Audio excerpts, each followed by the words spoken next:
Welcome to Crash News. Today is May 14th, 2025. Ever feel like, the tech world is just moving way too fast? Like you're trying to keep up, but it's leaving you behind? Yeah, it's a lot sometimes. Well, today, we're kind of hitting pause. We're doing something a bit different. We're not just, listing a bunch of headlines. Right. We're carefully pulling out the really interesting bits, the stuff that actually matters, and connecting them so it just, well, clicks and hopefully sticks. Think of it as your shortcut, maybe, to feeling totally in the loop. Exactly. Explained simply with a bit of fun, too. We'll start kind of big picture, then zoom in, adding more detail, but always keeping it clear, engaging. And if we hit any techie terms that sound like, I don't know, complete jargon. We'll pause. We'll take a quick step back, explain it. No problem. Precisely. So our goal today is really to dive into the most significant AI news and related tech stuff from the past day or so. We're using news reports, analysis to give you the essential understanding, but, without the information overload. And hey, if you find this helpful, if you enjoy these deep dives, there are a few really easy, free ways you can support us. Please do. You can give us a rating, tap that like button, subscribe to Crash News on whatever platform you're listening on right now. Simple stuff. We also have our Discord community. It's growing. Lots of good chat there. And if you're feeling extra supportive, you can become a patron. We always appreciate that. Definitely. Okay, so to get us thinking, with all this AI stuff happening, I mean, it's incredible. Where do you think we'll actually feel the biggest impact? Like in our daily lives over the next year or so? That's a great question to kick off with. Okay. Let's jump in. Because it really does feel like AI is just, well, everywhere you look now, doesn't it? It absolutely does. Let's start with something loads of people probably use, TikTok. They've just rolled out this new feature called AI Live. Oh, yes, I saw it. It's pretty neat, actually. It uses these smart AI editing tools. Basically, it takes your still photos and animates them, turns them into short videos right in your stories. So, like, your photos suddenly get movement, dynamic effect. Exactly. Imagine that. It's fascinating how these, quite sophisticated AI creative tools are just being baked into platforms billions of people use daily. Right. TikTok's reach is huge. They're essentially putting advanced animation, well, maybe not advanced, but pretty cool animation capabilities into everyone's pocket. It really could change how we think about creating and sharing those short videos, couldn't it? Absolutely. And speaking of media, let's talk audio. Amazon's Audible, they're significantly expanding their library of AI-narrated audiobooks. Ah, okay. So more computer voices reading books. Essentially, yeah. They're partnering with publishers, and they now offer, get this, over 100 different AI voices, and not just English, Spanish, French, Italian, too. Wow, 100 voices. That's quite a range. Makes you remember Spotify did something similar, didn't they? Yep. Earlier this year with 11 labs, I think. That's right. So it really seems like AI narration is quickly becoming, maybe not the default, but a standard option in the audiobook world. And if you connect that to the bigger picture, AI moving beyond just text and images, right? Into more complex media. Exactly. More books can become audiobooks faster. That could mean more accessibility, potentially, making literature available to more people. Yeah, that's a good point. Yeah. Though it does raise questions, doesn't it, about the future for human narrators, Yeah. the unique sort of quality they bring. It does. That's a whole other conversation, but definitely something to watch. Okay, let's shift gears a bit. Talk about something happening more behind the scenes in the sort of AI engine room. Okay. The team behind WizardLM. You might remember them. They were part of Microsoft's AI group. Yeah, I recall the name. Well, they've now joined Tencent's AI division. It's called Hunyuan. And they haven't wasted any time. Oh, what have they done? They quickly launched a new AI model. It's called Hunyuan Turbo S0416. Quite a name. And they're claiming it performs better than some of Google's current AI offerings. Wow, okay. Straight out of the gate with fighting talk. Right. That's a pretty bold claim in such a competitive space. It really just highlights the intense competition, doesn't it? Between the big tech companies. They're all trying to snap up the top AI talent and push out these cutting-edge models super fast. And comparing it directly to Google. Yeah. Yeah, it shows how quickly things are moving and how determined they are to lead. Definitely. Now, here's something I found really interesting. Researchers have been looking into how ChatGPT is being used for scientific research. Yeah. But specifically in countries where OpenAI has actually, prohibited its use. Ah, so where it's officially banned. How do they even track that? Well, they use these tools called AI word choice classifiers. Think of them like detectors that spot writing patterns suggesting AI involvement, like Right.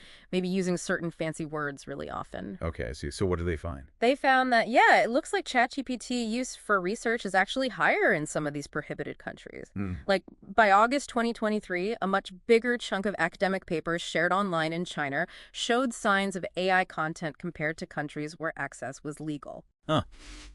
That really makes you wonder how effective these geographical blocks actually are, right, in our super connected world. Exactly. Companies might try to limit access, but the reality is if people want to use these tools, especially researchers, they often find ways, VPNs, things like that. Yeah, makes sense.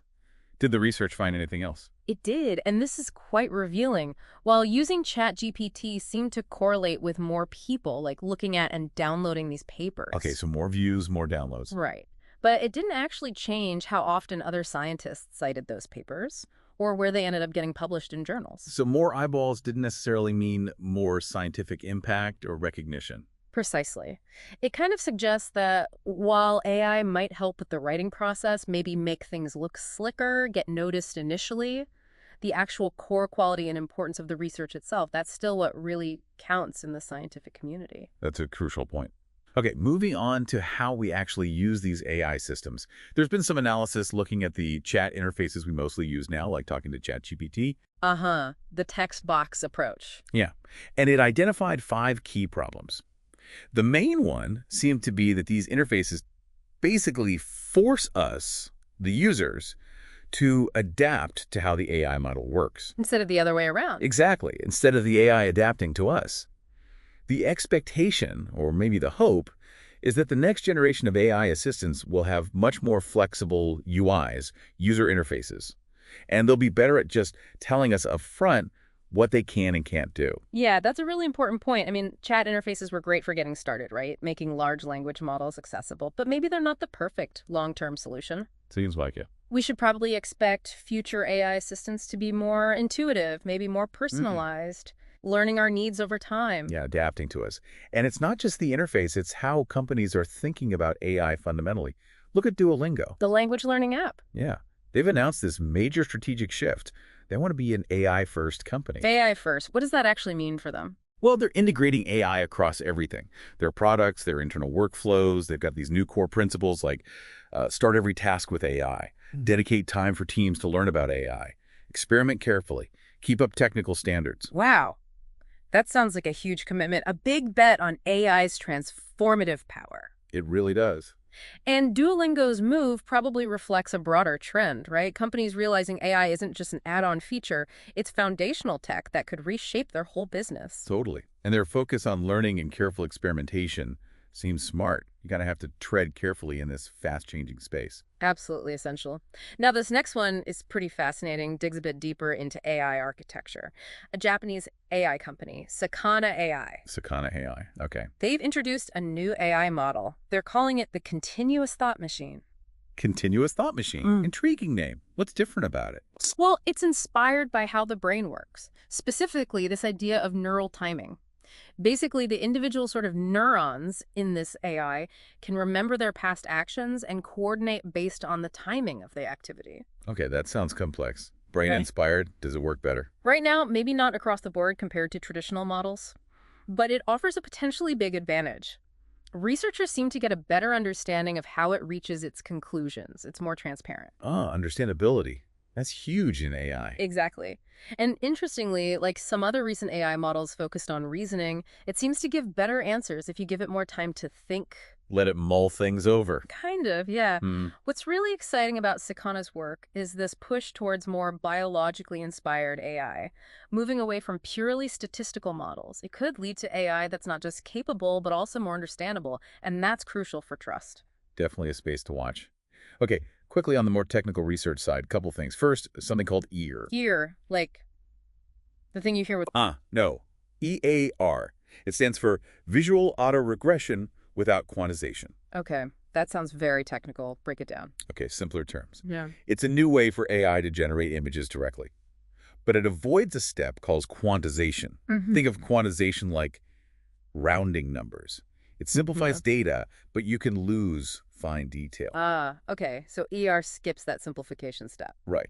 The idea is it could lead to more nuanced, more detailed AI-generated pictures, smoother transitions, finer details. Got it. Subtle, but potentially significant for image generation quality. Then there's UCGM, short for Unified Training and Sampling for Generative Models. Another acronym, UCGM. What's that about?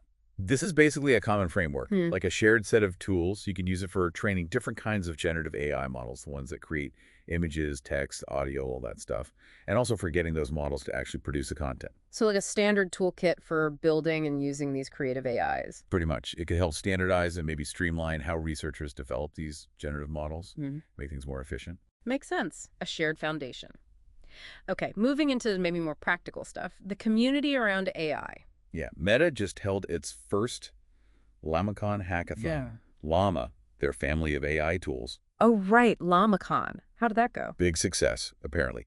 Hundreds of developers took part, built projects, lots of submissions. The winners were picked based on innovation and, how well they were actually built, the technical execution. Hackathons like that are so valuable, aren't they? For driving innovation, building a community, people get to play with the latest tech, come up with cool stuff. Definitely. And speaking of useful tools, for anyone who deals with audio transcription interviews, podcasts, whatever, Hugging Face just released a new endpoint for their Whisper model. Whisper, that's the open source speech-to-text AI, right? Okay. Pretty popular. Exactly. And this new endpoint is apparently significantly faster.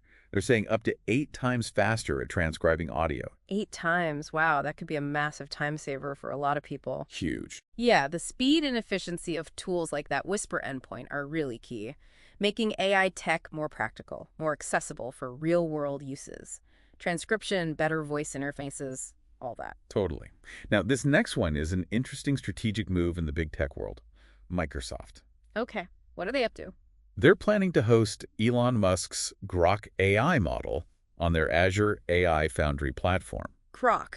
On Azure. But isn't Microsoft super tight with OpenAI, with ChatGPT? That's what makes it noteworthy. It suggests Microsoft is looking to maybe broaden its AI offerings, not put all its eggs in the OpenAI basket. Solidify their position as the platform for AI development, maybe? Give users more choice? Access different models with different strengths? Seems like it. They might even announce this Grok hosting at their Build Developer Conference, which is coming up very soon. Maybe even this week. Interesting. It really shows how competitive that cloud AI platform market is. Offering more model diversity could attract more customers with different needs, setting themselves up as the central AI hub. Makes sense strategically. Okay, let's turn to startups and investment. Y Combinator, the big startup accelerator. Yeah, always influential. What are they focused on? They've outlined their themes for the summer 2025 batch. And a major one is full-stack AI companies, with a big emphasis on AI agents. AI agents. So AI systems that can actually do tasks autonomously. Exactly. Potentially replacing, or maybe more likely, enhancing traditional roles across industries.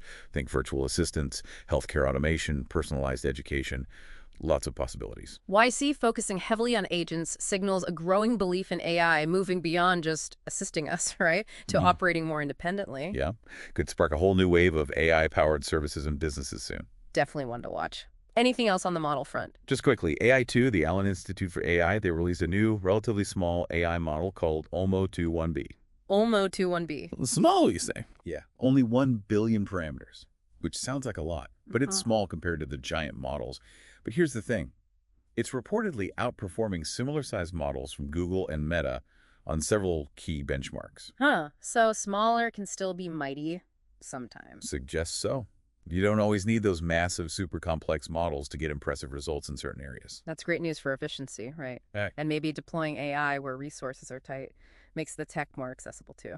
Good point. Okay, finally, a sign the importance of AI is really hitting the mainstream, especially in education. How so? Over 250 CEOs, including leaders from huge companies like Microsoft, Uber, they've signed this open letter. They're urging for AI and computer science education to be integrated right into K-12 schooling. Wow, 250 CEOs. That's significant backing. Yeah, they see it as crucial for future U.S. competitiveness, preparing the next generation for an AI-driven world. That widespread support from business leaders really underlines it, doesn't it? AI and computer science are becoming foundational skills, like reading and writing almost. Pretty much. Integrating them early is vital for equipping students for future jobs and just navigating a world that's going to be increasingly shaped by AI. No doubt about it. Okay, so bringing it all back home, back to what we try to do here at Crash News, it's fascinating how some of this stuff, like the TikTok AI Alive, the Audible AI narration, Yeah. it's all about making complex, creative things more accessible, more engaging for everyday folks. Which is kind of exactly what we aim for here, right? Breaking down this dense tech news for you in a clear, understandable way.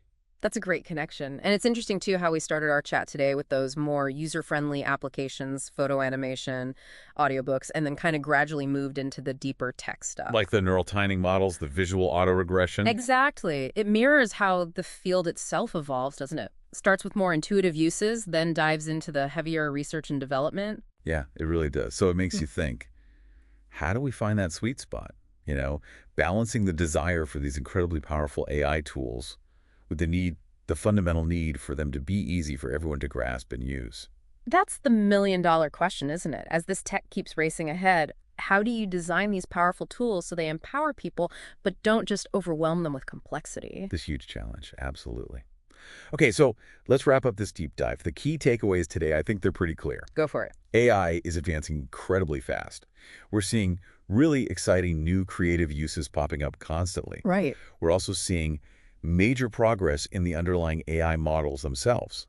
And there's this growing focus on making AI more accessible, more impactful in our actual lives. And don't forget the big players making strategic moves, the Tencents, the Microsofts. The landscape is definitely shifting. Absolutely. Okay. Ultimately, our goal here was just to give you a concise, clear understanding of these important developments, save you some time, keep you informed on what really matters. Let's hope we achieve that. We really hope so, too. And we encourage you, think about how this stuff might affect your own life, your work.